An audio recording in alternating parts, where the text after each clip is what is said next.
প্রসঙ্গে আজকে কলকাতা হাইকোর্ট থেকে অমৃতা সিনহা তিনি স্থগিতাদেশ দিলেন তদন্তে, বললেন অভিযোগ এলেই আপনারা তদন্ত ছাড়াই কারো বাড়ি চলে যাবেন।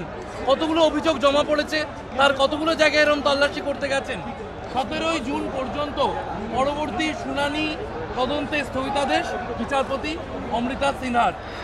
আমি কলকাতা হাইকোর্টকে প্রণাম জানাই, কৃতজ্ঞতা জানাই। আর মমতা ব্যানার্জি আরেকটা সপাটে তার পুলিশ থাপ্পড় খেলো, এই জন্য আমি অত্যন্ত খুশি। মেদিনীপুরের ভোটাররা কালকে সুদে আসলে এর উত্তর ইভিএমে মমতা ব্যানার্জিকে বুঝিয়ে দেবে।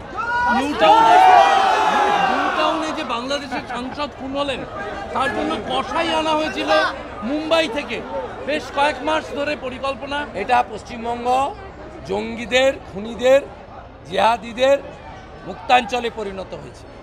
বাংলাদেশের সাংসদ বাংলাদেশে নিরাপদ, পশ্চিমবঙ্গে নিরাপদ নয়। এর জন্য দায়ী রাজ্যের পুলিশ মন্ত্রী, যিনি পুলিশকে তার লেঠেলে পরিণত করেছেন, মমতা ব্যানার্জি।